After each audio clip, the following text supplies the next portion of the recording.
Grabatzen ari garen unean arratsaldeko 6:05 diren honetan, Espositok eta De La Fuentek Lekunberriko Jaian Jai pilotalekuan jokatu duten Lauterdiko B serie txapelketako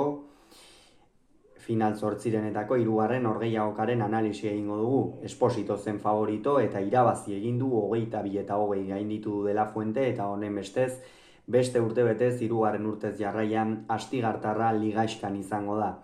Bientzako lehen norgehiagoka zen gaurkoa eta hori egin batean nabaritu da. Ila labiziko norgehiagoka zen eta biak oso tensionatuta aritu dira norgehiagoka hasieratik eta horren ondorioz ez da inondik inora norgehiagoka ikusgarria izan. Partida hasieran Esposito ikusi dugu, batez ere bizitasun handiarekin, sakearekin asmatu du Astigartarrak eta horrek gero bigarren pilotakadan dominatzen jarraitzeko bide eman dio. De La Fuentek hasieran sufritu du, baina gero sakea hartu duenean honek ere etekin handia atera dio.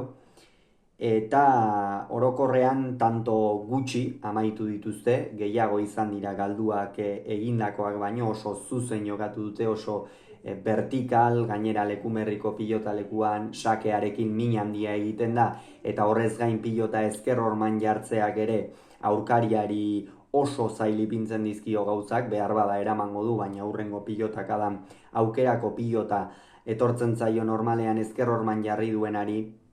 eta hori egin batean ongi baliatu dute. Gero, 9 eta 7 ipini da une batean aurretik De La Fuente, eta hor 3 sake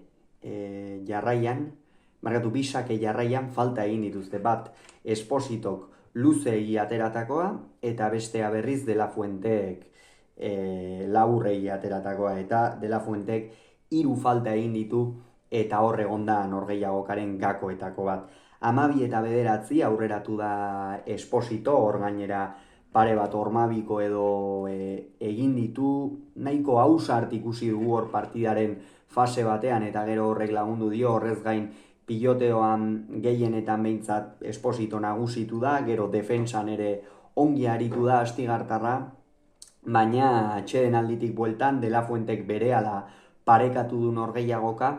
eta gainera esango nuke hor Esposito une batean une oso kritikoan izan dela. 15 eta 12 ipini da aurretik, eta Esposito hori badakigu batzuetan zer gertatzen zaionez, partidatik erraz irteten da,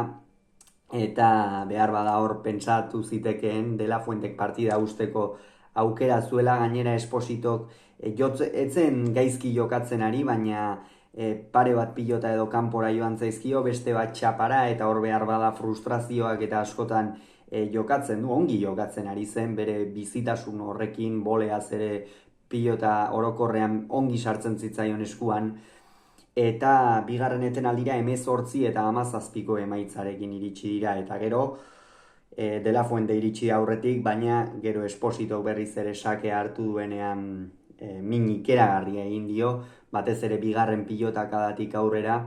eta hor De La Fuente gero apur bat harrapatu du, baina azkenerako Espositok 22 eta 20 irabazi dio, eta honen bestez esan bezala ligaxkan izango da Astigarragako aurrelaria. De La Fuentek agur esan behar izan dio txapelketari, beraz orain buru belarri jarriko da, pentsatzen dut, binakako txapelketa hori begira, eta ikusiko dugu, aurrerantzean zer gertatzen den. Hauxe beraz esan beharreko, aurrengo gehiago izango zuen, bitartean ongi izan, agur.